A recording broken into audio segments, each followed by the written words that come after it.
G'day guys, and welcome back to the channel. Today I'm going to be talking to you about body image, and like last week, this is going to be a raw, uncut version. I want to be as authentic as I can with this topic, as it's held myself back a lot in the past, and with body dysmorphia growing amongst men across the world, we see it all across the social media landscape, what we should look like, what we should be striving for.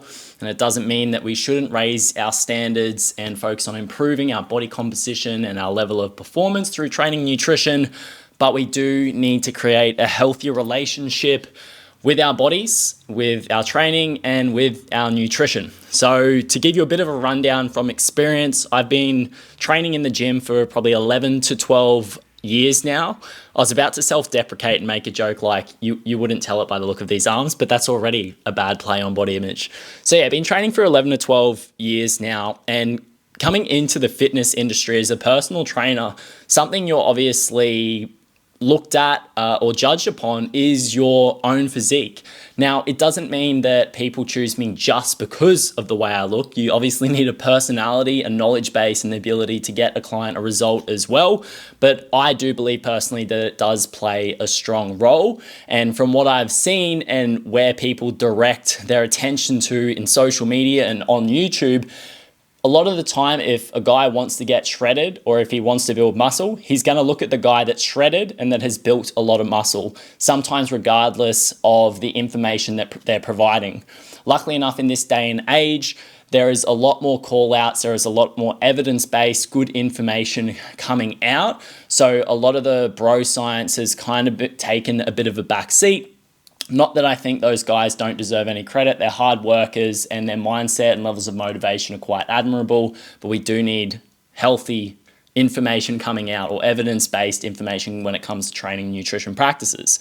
Before I rant on too much more, let's dive into this body image side of things when it comes to my own experience with training in the gym. Outside of the fact that it was a part of my career choice to be someone who is healthy and fit, as I got into the gym scene, one of the first things I was introduced to was powerlifting. Now, you might think with powerlifting, you're not always necessarily looking at these super shredded guys, but one thing you are looking at, if you are someone who's interested in powerlifting, you are a powerlifter, or you've been around powerlifters, a big thing is how big you are, how much you weigh, how much muscle you've got.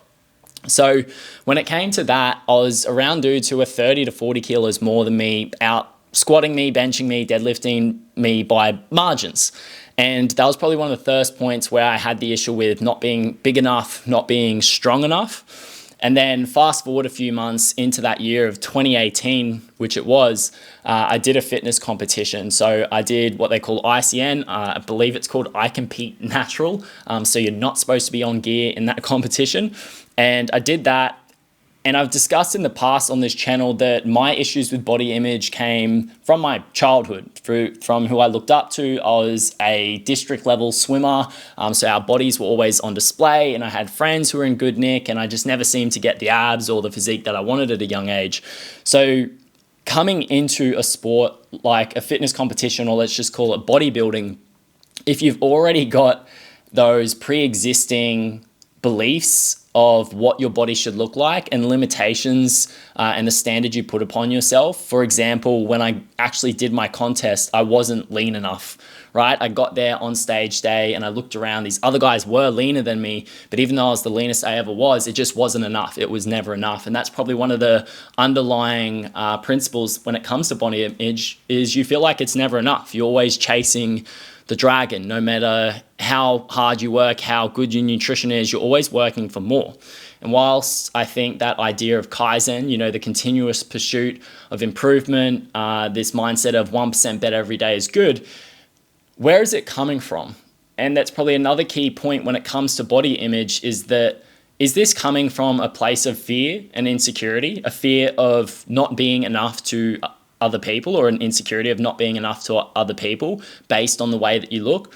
Or is it coming from a place of love? Like you genuinely respect and love yourself enough to put the effort into getting the most out of your health and fitness. And I'm just going to put an asterisk there and I'll explain in a second, in terms of building muscle, having a healthy level of body composition, and reasonably good level of fitness or above average level of fitness, unless you're an athlete, and it's probably going to be far above average level of fitness depending on what the sport is. So with respects to the asterisks, when we look at healthy body composition, if you look at guys that are jumping on stage, if you look at guys scattered across social media and the internet and YouTube, a lot of them aren't necessarily at a healthy level or deemed what is a healthy level of body composition.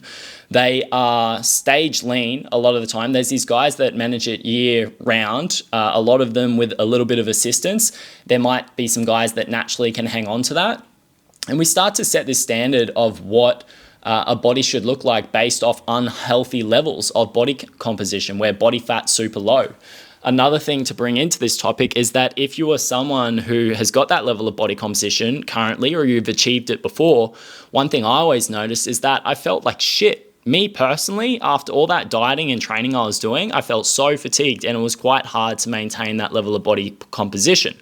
So the message is not to chase a better physique, but maybe just reflect and create a little bit of more awareness if you're person A who has achieved that physique before and struggles to hold on to it, or maybe you currently have that physique and you're having a lot of challenges. And for this person, this case study, let's call it, person A, if you're constantly having issues with libido, sex drive, you're not getting morning wood in the morning, you've got a lot of issues with your immune function, you're constantly getting sick, you're constantly fatigued, you notice that you're quite irritable and moody all the time, you've really got to weigh up if that's worth you staying at this level of body composition. But on the other hand, like I said, instead of just going, no, I can't be lean, can we adjust that a bit? Is there something that you can do with your training, nutrition, recovery? Is there things that you can change with your training volume, giving yourself a deload, planning them in a little bit more if it's essentially just overtraining? Or if you're someone that is constantly underfueling and undereating, could you then lift the markers with nutrition, increase your calorie intake, mainly by increasing your carbohydrate intake, or doing maybe both of them if that's what you need. And if you're still able to manage a relatively good physique by whatever your own standard is, again, touchy topic based off what I've just said, maybe it is a little bit more maintainable. Through my own experience, I'm still trying to level out where that point is, where I can keep this healthy balance and keep a level of body composition that I'd like to have. Now, to be fair, in the past, there were certain standards that I just had to create when it came to my nutrition.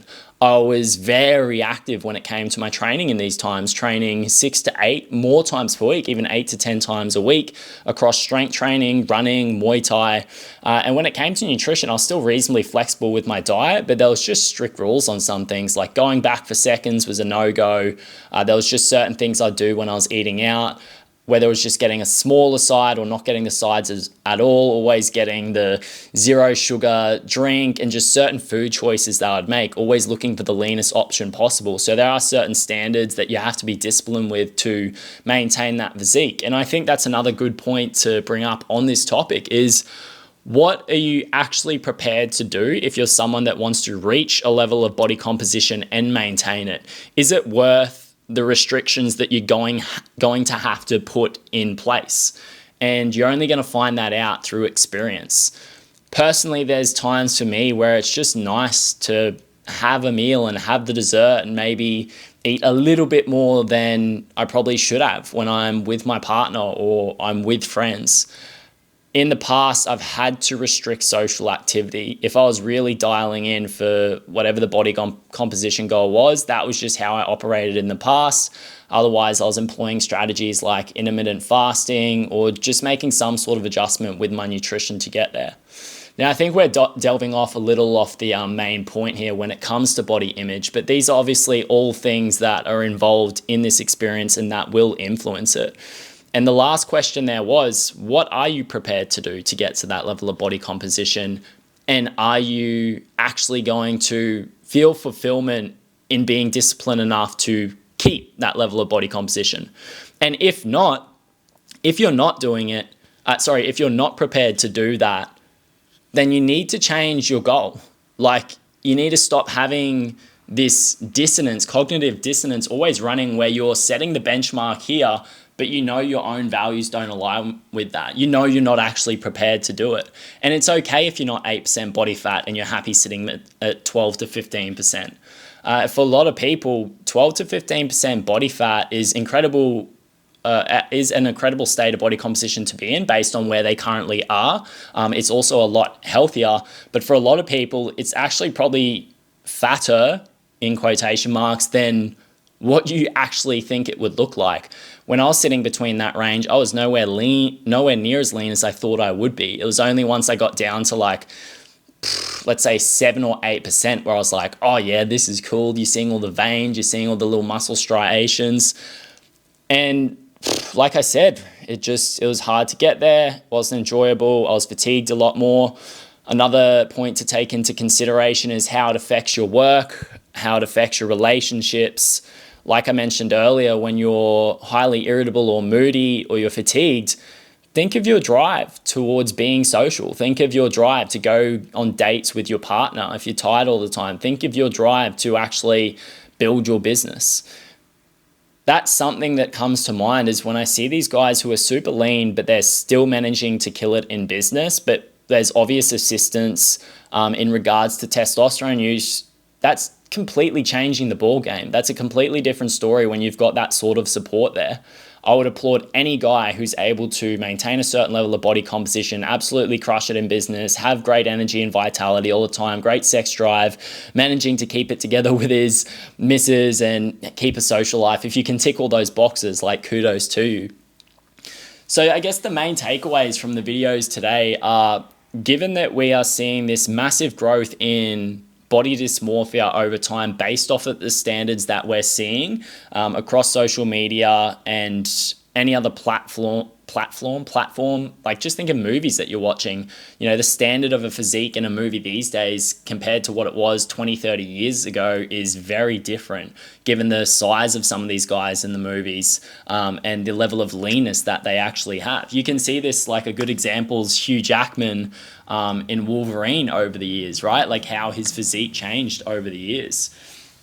I was actually watching a documentary on The Biggest Loser the other night on Netflix, and one of the trainers, during the time that the show was running, I don't know, had his shirt off at one point, like it was just a little bit of B-roll, and the physique was not that impressive. Like, he was a lean guy, he had abs and that, but it's so funny how my own standard of what I think a good physique is has changed. Like, this guy was tiny compared to what is out there, and that's just showing what is actually going on. I'm like, oh, he doesn't even look that fit. Even though he had some abs going on, he just wasn't that muscular. He was quite small. So what you've got to look at here is, what are the standards that you're setting for yourself when it comes to your body image? What are you prepared to do to get there? And is it a realistic expectation? Or have you been a little bit blindfolded by what's actually going on with some of the people who maintain these appearances? And what is their lifestyle like? What do they have to do on a daily basis to get there? The final point that I'd add to this is, just remember too, everyone's always giving you the highlight reel. They're always putting up the picture or putting up the videos that are the best cuts. No one's putting up the video or putting up the photo where they look at their worst, or the lighting's off, or they're a little bit fluffy or bloated. A lot of the times these guys are probably going to be fasted too, or they've dialed in their nutrition in a certain way to give themselves a more aesthetic appearance. You know, we're just in this age where it's just presenting your best self, you know, that your self that looks the most aesthetic to the world. And it creates this massive divide between what I believe an achievable physique paired with a healthy relationship with training, food, and being able to balance that with any of your other values in life. And I can see, for anyone who watches this and thinks I'm trying to deter people from building a better body, that's not what I'm doing. It's just giving you a bit of a reflection based on my experience and based on what I see, not just as someone who trains, but someone who's worked in the fitness industry for the past nearly 10 years, being around bodybuilders, working in commercial gyms, knowing other coaches and knowing what goes on behind the scenes in some of those bodybuilding preps, which are some of the people that we idolize for their physiques these days. And we've just really got to take a step back and really look at what's going on. And again, just consider what you're prepared to do. And if that aligns with your value system, like, props to you. Go for it, send it, do your best with it. But really just give yourself a little bit of time to reflect. And even in the process, if you're currently going through a cut, if you're shredding down at the moment, or you've got aspirations to, just start to take note, take journal of what happens to you in that time frame. How does it affect your life? How does it affect your performance, your health? And at the end of it, if you reach a certain point and you can maintain it and all those things are dialed in, great. But if not, if you feel like it goes to shit with business, you notice a difference in your relationship, and not just because like you've got a toxic missus or anything like that, but because you just gave less to the relationship because you got less energy in your body and you're crushing yourself in the gym and you're generally just more fatigued because you're just chasing the way you look. It's a mixed bag, I feel like, today with the messages I've put out in there, but I think that's just the way I think of these topics. I don't think there's inherently a right or wrong. With health and fitness, it's always about you as an individual. It's always about what your goals are, what your values are. And I think the main message with it is I just want you guys to have a healthy approach when it comes to this, because it's just been blasted over the years based off the standards that have been set and the way that people approach it and the secrecy and, I'm not going to say the lies, but what actually gets shown on social media and the hidden truths, which is secrecy, that come with achieving a level of body composition that we have standardized. I feel like I repeated about 8 words the same time. I feel like I was totally going to edit that, but I'll just leave it. I feel like I repeated multiple words the same times, but that's me getting used to these raw edits. It's work for me to do on my communication and storytelling skills across this platform. So that's enough for today, guys. If you've got any comments, thoughts on the topic, leave them below. I do have an opt-in form if you're someone that's interested in breath work. So a 5-day breath awareness series, which is just basic functional breathing dynamics, really easy course to learn. You'll get an email each day and then you'll just get a breathwork technique for the day. It goes for 5 days.